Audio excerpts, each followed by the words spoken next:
بسم الله الرحمن الرحيم. الحمد لله رب العالمين، والصلاة والسلام على خير خلقه محمد وعلى آله وصحبه أجمعين. لدواء رمضان دزدك نواب درس كان عقيدة وهروها فقه لدرس عقيدة لشرح عقيدة طحاوي لمتنكي لدرسي پازدهم داين. درسي پازدهم دقينا ديري هشتا وحوت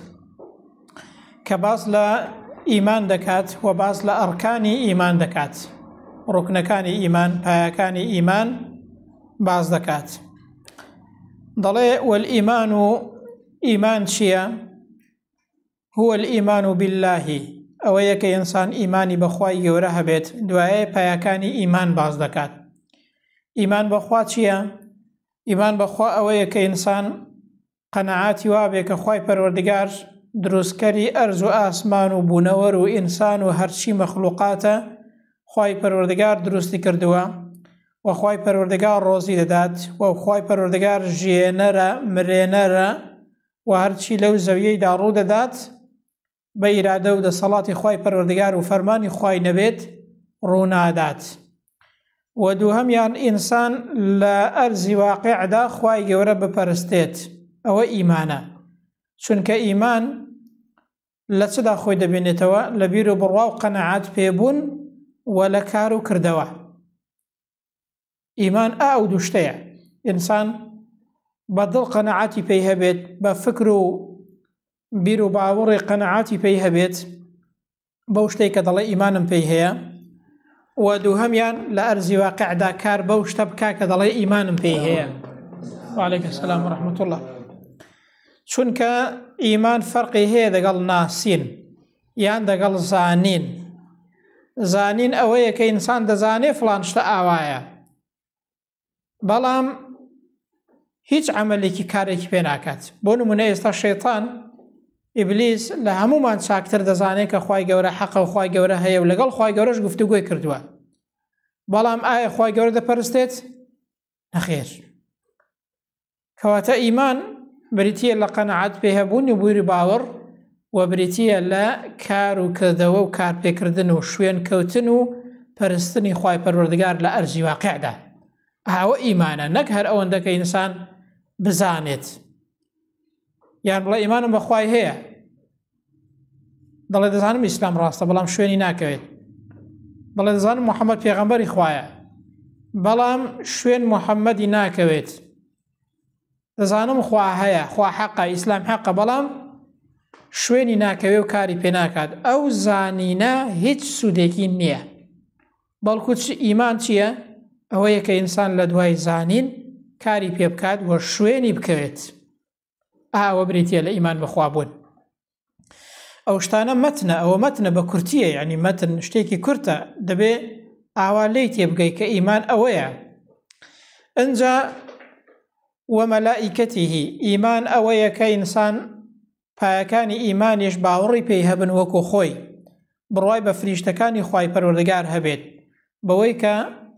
سەربازانێک هەن و دروستکراوێک هەنە خوای گەورە دروستی کردوون ناویان مەلائیکەتە فریشتەیە هەر یەکە و تایبەتن بەکارێکەوە ئێمە نایان بینین بەڵام لە قورئاندا ئاماژەیان پێکراوە لە فەرمایشتی پێغەمبەردا صلی الله عليه وسلم ئاماژەیان پێکراوە ئێمەش بڕوامان پێیان هەیە هەر یەکەوە بۆ کاری تایبەتی خۆی دروست کراون تەبعەن نێر و مەیان نییە مەلائیکەت باڵیان هەیە لە قورئاندا ئاماژەی پێکراوە تایبەت دروست کراون بۆچی بۆ ئیشی تایبەت کە خوای گەورە پێیان دەکات و عیبادەتی خوای گەورەش دەکەن و تەسبیحات و ستایشی خوای پەروەردگاریش دەکەن هەر یەکەیان تایبەتە بەکارێکەوە فریشتەی گیانکێشان فریشتەی وەحی هێنان فریشتەی هەورەکان بارانبارین چیایەکان ئەوانەی کە دەوری کۆڕ و مەجلیسی زیکر دەدەن لە ڕەمەزاناندا دادەبەزن حتا ژمارەیان ئەوەندە زۆرە پێغەمبەر دەفەرمێ صلی الله عليه وسلم لە شەوانی لەیلەة القەدر بە ئەندازەی ئەو وردە بەردانەی کە لەسەر زەوی هەنە فریشتەکان دادەبەزن و ژمارەیان زیاترە ئەو وردە بەردانە ئێستا ئینسان یعنی لە حیساب نایان لە ژمار نایان هیچ شوێنێکی سەر ئەو زەویەی نامێنێت کە فریشتەیەکی لێ نەبێت. ئاوە دەسەڵات و قودرەتی خدای پەروەردگارمان پێ دەڵێت دەبێ بڕوامان پێیان هەبێت کە ناشیان بینین کە دروستکراوی خوای گەورەن و هەر یەکە بۆ کاری تایبەت خوای گەورە دروستی کردوون ئەنجا مەلایکەت لە هەر شوێنێک بێ ڕوو لە هەر شوێنێک بکات ڕەمزی ڕەحمەت و بەرەکەتە، ڕەمزی چاکەیە. مەلایکەت ڕوو لە چاکەی دەکەن. ئینسان کە لایانی چاکەی بەسەر لایانی خراپەیدا زاڵ بوو فریشتەکان لێی نزیک دەکەونەوە، بەڵام کە لایانی خراپەت بەسەر لایانیدا چاکەیدا زیاد بوو شەیتانەکان لێی نزیک دەکەونەوە. ئینجا وەکوتوبیهی بڕوا ئیمان ئەوەیە کە بڕوامان بە هەموو کتێبەکانی خوای پەروەردگار هەبێت، هەموو ئەو کتێبانەی کە خوای پەروەردگار ناردوونی هەم لە سوحوف و تەورات و ئینجیل و زەبور و ئاوانە کە خوای گەورە ناردوونی قورئانە، هەرچی کتابێک کە خوای گەورە ناردوویەتی ناوی هاتبێیان نەهات پێ لە قورئانێدا، مادام کتێبێکە بۆ پێغەمبەرێک هاتووە بڕوامان پێی هەیە هەموو کتێبەکان کە خوای گەورە دای بەزاندون بە ئەسڵەکەیان بۆ سەردەمی خۆیان کاریان پێکراوە و ئێمەش ئێستا بڕوامان پێیان هەیە، چونکە قورئان هەمووان بەڕاست دەزانێت، بەڵام وەکو شوێن کەوتن ئێستا ئێمە بۆمان نییە بڵێن شوێنی تەورات دەکەوین، شوێنی ئینجیل دەکەوین، لەبەر ئەوەی نەسخ بوونەتەوە بە هاتنی قورئانێ و لەبەر ئەوەی ئەسڵەکەشیان نەماوە تەبعاً، بەڵام بە هەر حاڵ ئەوانە هەموویان نسخ بوونەتەوە، تەنها ئەوەی کە ئێمە ئیشی پێ دەکەین قورئانە،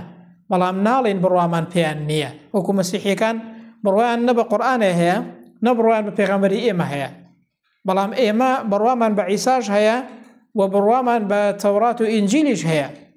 بەڵام بۆمان نییە شوێن عیسا بکەوین، شوێن تەورات و ئینجیل بکەوین، شوێن موسا بکەوین. بۆ کاتی خۆی ئەوانەی سەردەمی خۆیان کە شوێنی کەوتون، ئەوەی کە تەواو شوێنی کەوت بێت خوای گەورە دەزانێ، بەڵام ئەوەی کە ئیمانداری تەواو بۆ بێ بەهەشتیە. وەکو چۆن ئێمە ئێستا شوێن پێغەمبەری خۆمان دەکەوین محەممەد صلی الله عليه وسلم، بۆ ئەوانیش هەر ئاوا بووە ئەو کاتی خۆی، بەڵام ئیوان ئێستا نەسخ بۆتەوە پێغەمبەری ئێمە کە ئاخر زمانە و قورئان کە کۆتا کتابە هەموو کتێبەکانی نەسخ کردنەوە، تەنها قورئان ئیشی پێ دەکرێت شوێنی قورئان دەکەوین، شوێنی پێغەمبەری خۆمان دەکەوین صلی الله عليه وسلم، بەڵام ئیمانمان بە هەر هەمویان هەیە کە لەلایەن خوای گەورەوە ئەسڵەکەیان خوای گەورە دای بەزاندووە بۆ سەردەمی خۆی بۆ کارپێکردن. ئاوە دەبێ ئینسانی مسلمان بۆ شەوازە بیر و باوەڕی بێت. وەڕوسولیهی و هەروەها ئیمان ئەوەیە کە بڕوامان بە هەموو پێغەمبەران هەبێت. مەسیحیەکان بڕوایان بە محەممەدی نییە صلی الله عليه وسلم، حتا لە نێو خۆشیاندا بڕوایان پێک نییە. یعنی بۆ نمونە لە نێوان موسا و عیسایدا هەر بۆ خۆیان و لە نێوان پێغەمبەرەکانی دیکەدا بڕوایان بە یەکتر و پێغەمبەر یەکتر نییە، بەڵام ئێمە وەکو مسلمان لا نفرق بين أحد من رسله، فرق لبيني هیچ پێغەمبەرێکدا ناکەین، هەرچی پێغەمبەرەکە هاتووە ناوی لە قورئاندا هات پێ یاخود نەهات پێ، مادام خوای گەورە ناردوویەتی بڕوامان پێ هەیە کە ئەویش پێغەمبەر بووە خوای گەورە ناردوویەتی. بەڵام وەکو شوێن کەوتن تەنها شوێن محەممەد دەکەوین، ناگونجێ شوێن عیسا و موسا بکەوین. ئێستا بڵێن جا فەرقی چی وشار پێغەمبەرە؟ نەخێر، ئێستا ئەوان حتا لە کۆتایی ئاخر زمانێدا کە عیسا پێغەمبەر دێتە خوارەوە سەڵات و سەلامی خوای گەورەی لەسەر بێ، ئیش بە شەریعەتی محەممەد دەکات صلی الله عليه وسلم، شریعەتی کتابەت نایانێ، هەر ئیش بە شریعەتی محەممەد دەکات. شوێن کەوتەی پێغەمبەری خۆمان دەبێت صلی الله عليه وسلم، شوێن پێغەمبەری خۆمان دەکەوین، بەڵام بڕوامان بە هەموو پێغەمبەران هەیە. واليوم الآخر و هەروەها ئیمان ئەوەیە کە ئینسان لە پایەکانی دیکەی ئیمان پێنجەم ئەوەیە کە بڕوامان بە ڕۆژی دوایی هەبێت. ڕۆژی دوایی یعنی چی؟ یعنی ڕۆژێک دێت کاتێک کە دنیا خەرا دەبێت، زیندوو دەکرێنەوە، دوای زیندووبوونەوەمان لە دەشتی مەحشەر حەشر و حیسابمان لەگەڵ دەکرێت، دواتر ئیمانداران بۆ بەهەشتێ و بێباوەڕانیش بۆ دۆزەخێ. ئاو ڕۆژە حەق و ڕاستە و بڕوامان پێی هەیە کە ڕۆژێک دێت ئاو ڕۆژە ڕوو دەدات و لێپرسینەوە حەشر و حیسابمان لەگەڵدا دەکرێ و خەڵک بەرەو بەهەشت و جەهەنەمان تەبعاً بەڕێ دەکەون. ئەو ئیمان بوونە بە دوا ڕۆژ چمان فێر دەکات و بۆچی ئاراستەمان دەکات؟ بۆ ئەوەی پێمان دەڵێت خەڵکینە ئێوە کە بڕواتان بە ڕۆژی دوایی هەیە دەبێت لە دنیادا خۆی بۆ حازرکەن و لە دنیادا بە شێوازێک بن کە بزانن ببەرەو ئەو ڕۆژەی دەچن ئەوە بڕوا پێبوونە کە ئینسان بڕوای پێ هەبێت چۆن دەزانی ئاگەر سوتێنەرە دەستی تێناخەی بۆی کە بت سوتێنێت ئەوەهاش کە بڕوات بە قیامەت هەیە شتێک نەکەی کە قیامەتی خۆت وێران کەی شتێک نەکەی کە ئینسان خەجاڵەت بێ لە بەردەم خوای گەورە لە ڕۆژەی قیامەتێدا والقدر خيره وشره وحلوه ومره من الله تعالى بڕوامان بە چیش هەبێت ئیمان ئەوەیە کە لە شەشەم پایەیدا بڕوامان بە قەزا و قەدەری خێر و شەڕ هەبێت خێر و شەڕ بۆچییە بۆ سەر ئەنجامەکەیە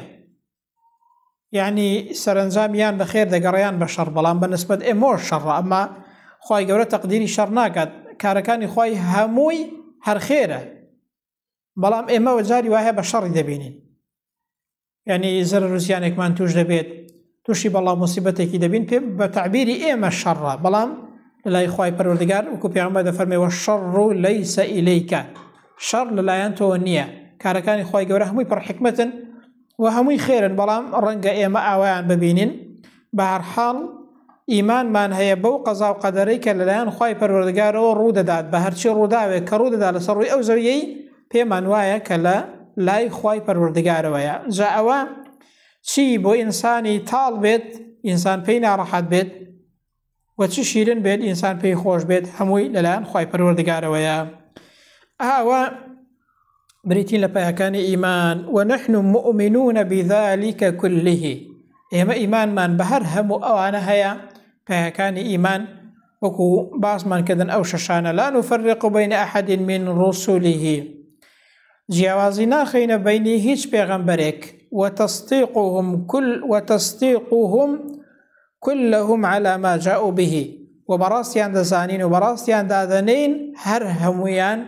لەوەی کە پێی هاتوونە و هێناویانە هەموو ئەوەی کە هێناویانە لەو کتابانە لەو پەیامانە هەر هەمووی بەڕاست دەزانین و بڕوامان بە هەر هەمویان هەیە ئەوانە پێیان دەڵێن چی؟ پێیان دەڵێن پایەکانی ئیمان هەر کەسێک ئەوە بیر و بڕوای بێت معنای وایە ئیمان و هەروەها پایەکانی ئیمانیشی تەواون بۆ شوازەیە کە باسکراتە معنەوە کورتەیەکە بەڵام تەفاسیلی هەیە پایەکانی ئیمان ئەو کورتەیەکە کە ئینسان دەبێت ئیمانی بۆ شێوازە بێت ئەنجا دانەر دێتە سەر چی لە دێڕی 89 دێتە سەر تایبەتمەندیەکانی ئەهل السنە و جەماعە لە ڕووی عەقیدەیی و لە ڕووی فقهی و حتا هەندێکیشیان لە ڕووی سیاسیشەوە دەڵێ وأهل الكبائر من أمة محمد صلى الله عليه وسلم في النار لا يخلدون وأهل كبائر وأهل جناه جورا لأمة محمد لنا وآجردا لا يخلدون بهتهتينا من وإذا ماتوا وهم موحدون كاتك كمردون دمرن لسر توحيد بمرن واتا شريكا بوخواي جورا بريار ندابت بهمو جورا كان طبعا شريكي جورا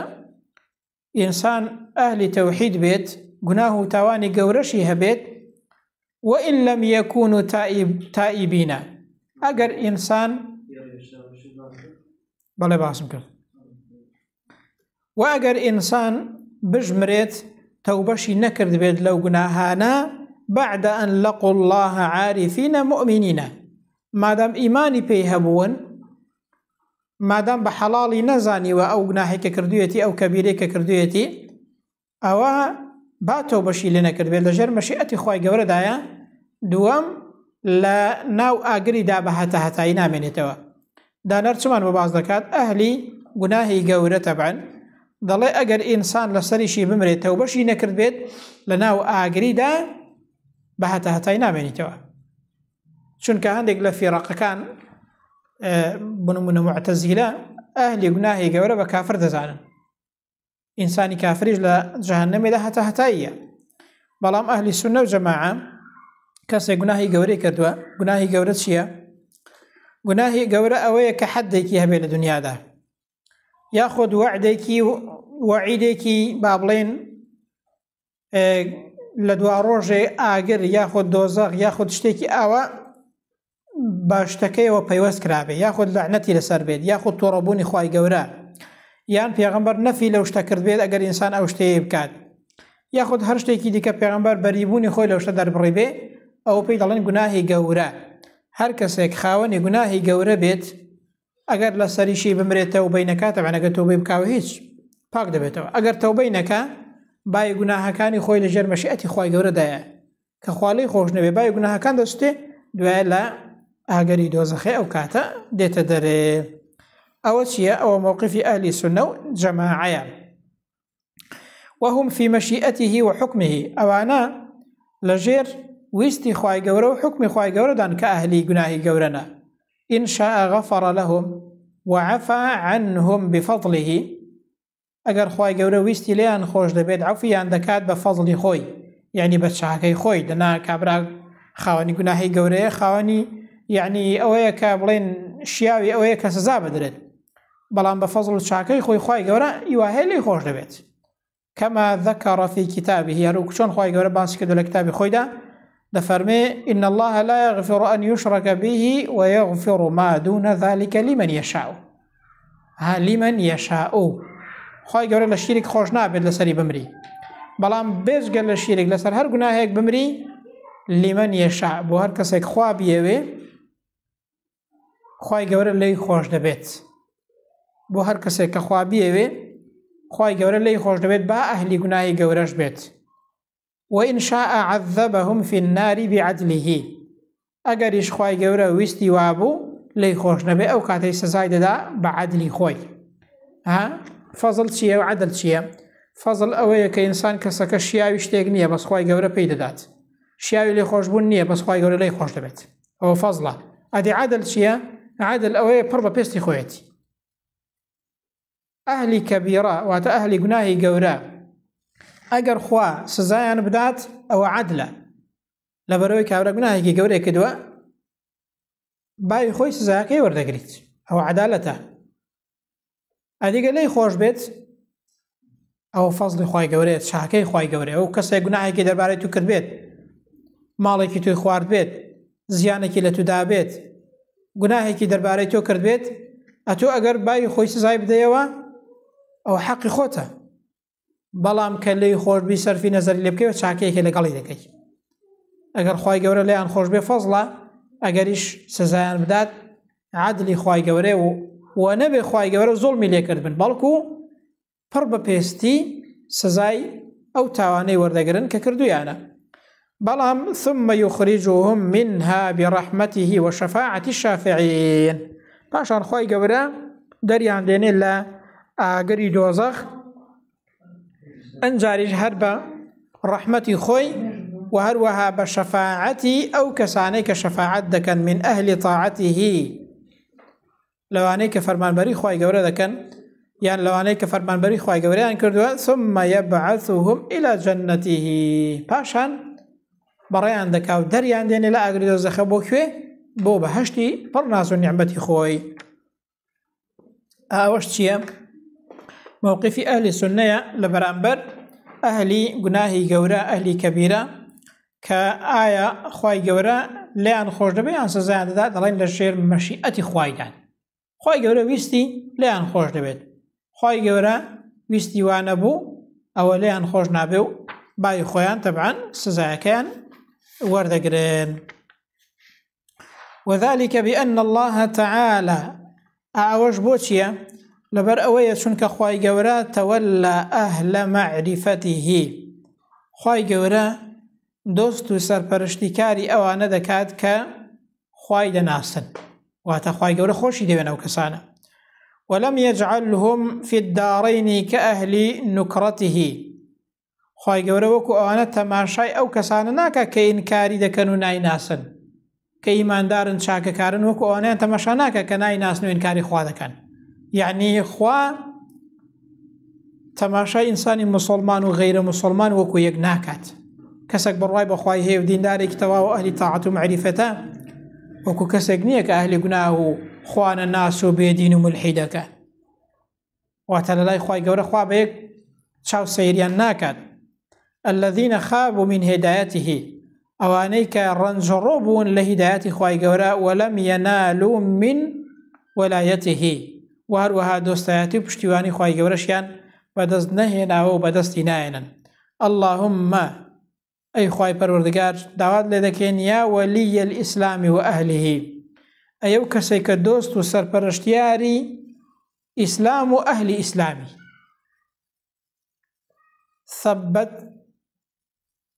ثبتنا على الإسلام حتى نلقاك به جيگير دا مزرا من كالسر إيمان إسلامتي حتى وكو إيم بتو دقينو حتى وكو دقينو بتو أو زورك لدعا كردن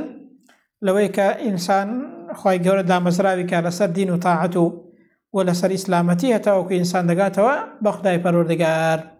أي مرجوعا دكين خواهي قول بلطف وكرمي خواهي دا مزرا و سركوتو من كاد لسر أو دين بيروزي بجيين وبمرين حتى أو كدقين وخزمتي خواهي پروردگار هر بدين إيمانه ولسر أو دين إيماني بين إن شاء الله أو درسو خوين نشمان بوبا عبادت حسابكو بخاتتاي ترازوي حسنات مانو بوبا انكات صدقية جارية إن شاء الله لدواء مردنش أجر پاداشتي بيور بقرينو سودي لي ببينين وصلى الله على محمد وعلى آله وصحبه أجمعين.